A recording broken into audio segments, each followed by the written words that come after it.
Alrighty, first, congratulations on finishing the first part of the integration methods. I think you have already mastered the trigonometry substitution method. So in today's lecture, let's explore more of the integration methods. Alright, so let's continue about the limit properties. We talked about the uniqueness property last time, and this time we're going to talk about the locally bounded property. So what is it?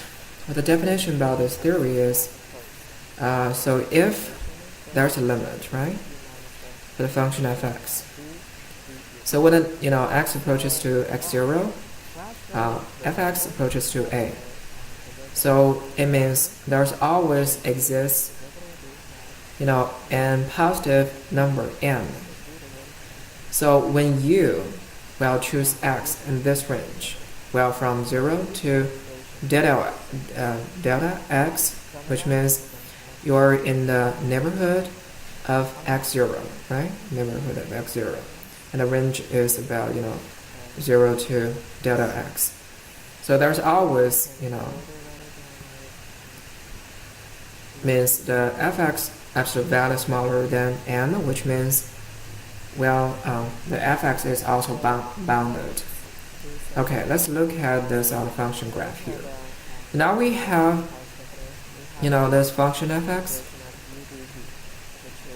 Okay, so it means if, we have a limit here, like this one is called a, okay? It's called a. Around, at the point x0. So it means if we choose the neighborhood of x0, right? Defined by the formula here. Okay, this is like x0 minus delta. This is like x0 plus delta. So in this region, now we have the f(x), in this region. So for example,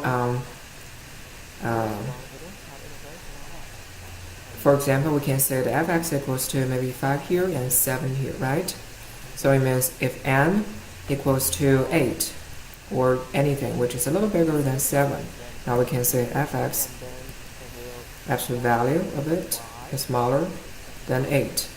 So it means, it is correct because on this point it is 5, on this point is 7, and now on this point is even lower than 5. So we can say that the function's value is also within a certain range. So we can say it is locally bounded. Locally bounded. Okay, so how can we prove this? With base as e is still itself. So that's why we can put ex in. Okay? And if we just, change it to, according to the formula we have here, okay, so we can further change it to x times the e exponential x, okay? Okay, so minus the integration of the exponential ex, okay? And dx. Wow, this time, this part is nothing, but still the ex. Okay, so let's just write it down as ex. So this is one of the original function. So if we want to generalize it, don't forget to put c, a constant here, and c could be everything. Alrighty, want to see another example or try yourself? Okay, here we go. So we have this. We change the exponential function to the line function, logarithm function, and we want to find out the integration of this. Well, this time it seems like the line x derivative will become 1 over x. So it can simplify the form, right? So that's why we want to use the integration by parts. However, if we want to do that, we cannot put a line x behind the dx. Actually, you cannot do it. But instead, we're going to put x into it. And later you can see that the Linux will be simplified. Okay, let's try it. So this one will become D. Okay. Right? Okay, so let's have the Linux times the 1 over 2 x squared, and then minus the, this guy, and do the differentiation show operation on the Linux. See, this is what we're talking about. Okay, so this guy will be simplified as this. Okay. And further down we can have, okay, I will use this one. Okay.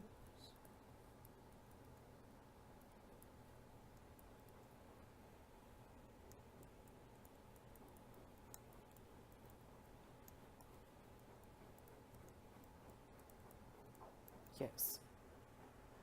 Okay, so finally, you can further simplify it and also add the constant c at the end to generalize it.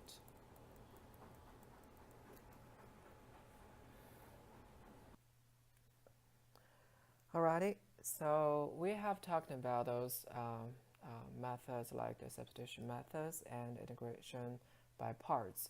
So in the actual problems, like if you're learning the quantum mechanism, so usually you will have to apply different kinds of integrations methods. So at this time, let's look at one example. So here we have this example here. It does not look that complex. But can you do the integration for me? Okay, this one is dx. Sorry about the writing mistake. Okay, so you can pause the video and think about for 10 minutes. If you cannot find any solution, please come back. Okay, did you pause the video and think about it? If you do, you're doing a perfect job. So here, how to resolve this problem? Remember for the substitution methods, we just want to substitute the complex method with a simple symbol. So because we hate to see, the square root operation. So that's why we want to get rid of this part first. So that's why we want to. Okay, so let the t equals to this big guy. Okay, equals to this big guy. And now we can deduct that, well, the x will become the line. Okay, 1 plus t squared, of course. Okay, and dx, okay, let's try it, will become this, actually. Okay, that's easy. So let's put the, let's substitute the x in the original expression with the t. Okay, so we have integration as denominator as t, no problem. So we have line, okay,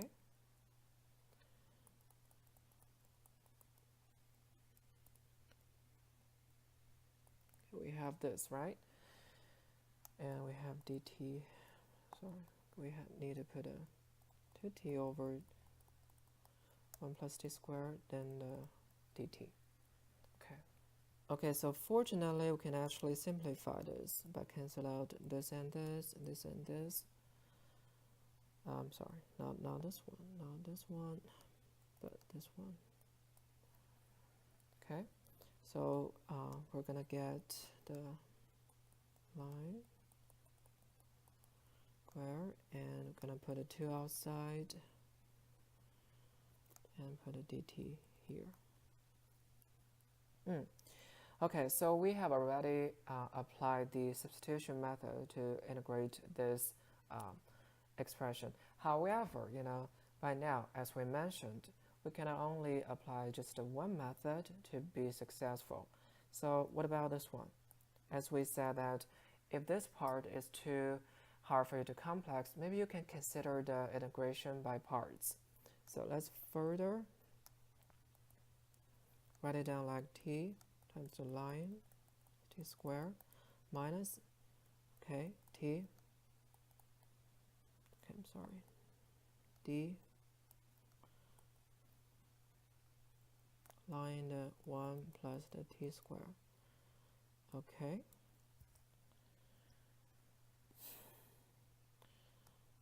Alright, so we can further write it down.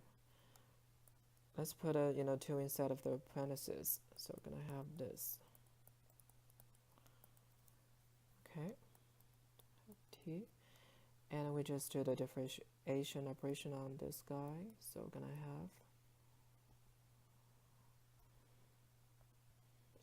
have this.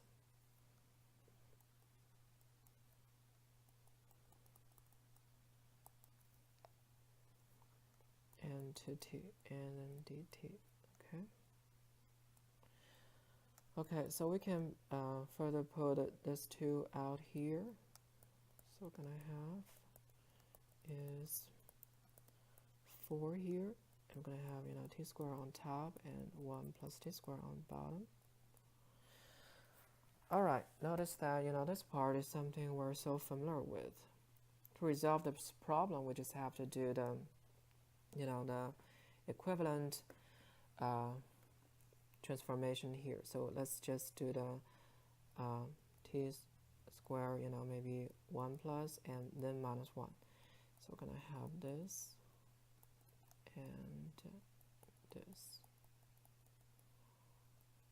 Okay, so this part is gonna be very easy. So it's nothing but t and then minus to this part as a whole. As a whole, you can notice that it's nothing but the derivative of the tanning t. So it's going to be tanning t. Okay? Alright, so let's put a whole result as 2t, line e plus t squared, and then minus 4t, and then plus 4 tanning t, okay? Okay, so don't forget to add the c at the very end to generalize your result if you prefer, okay? Okay, so this is the result of using t as the variant. So if you prefer using x still, don't forget that you still have to put this guy back to transform your result as the function with x. So let's do it. Actually, just put it back. So we have 2 e to the power of x, okay, and x, and then we have 4 1 and plus 4. Sorry, this is should be. I'm sorry, I made a mistake here. It should be arctanning. Arctanning's. Yeah, so it should be the arctanning. E to the power of x minus 1, and don't forget the c here. Okay. All right, so we have successfully resolved this integration problem. Okay, so I want to try another practice. So this one is also the comprehensive integration. So not only you have to use one method, but you have to use more. So this one is about the trigonometries functions integration. Okay. Well, by observing the form here, it seems like we have to simplify it a little bit. Yes, you're right. So naturally, you can just put one of the x back into the dx here. So we're going to have, xx and d cosine x, but don't forget a minus sign here. Okay, so the divided by the cosine cube here. So if we saw this thing, it seems like it is a base such thing, right? It's like the power functions integration. So we can just simplify it as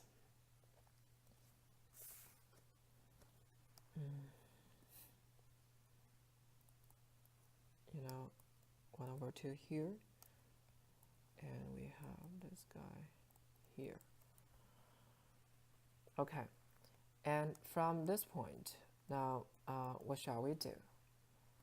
Okay, don't forget dx here.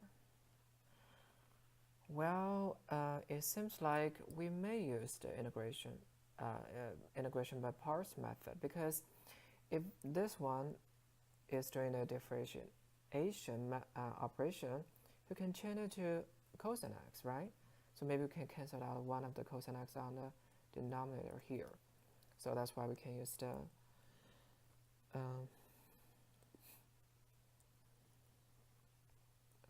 use this one as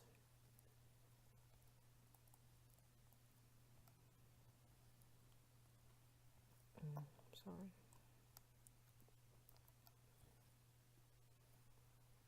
Okay, there's a typo here. Okay, put a D here. Okay, so now we can do a further conversion. So we can have this guy times the sine x minus.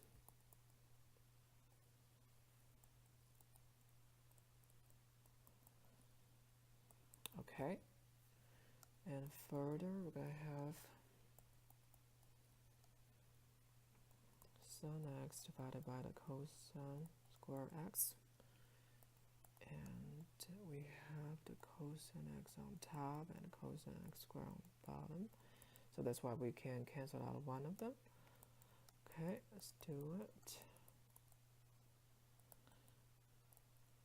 It's gonna be cosine x is 1 over cosine x is integration.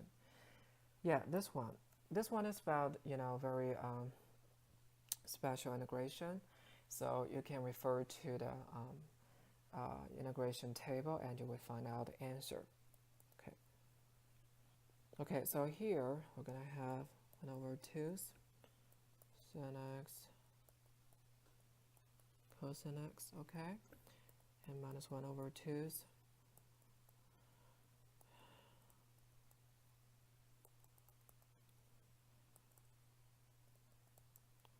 and don't forget the constant in the very end. Okay, so that's it. Did you get the correct answer? Okay. So we have been talking about the infinite integration. So in the next lecture, we're going to talk about the definite integration. So see you in the next lecture.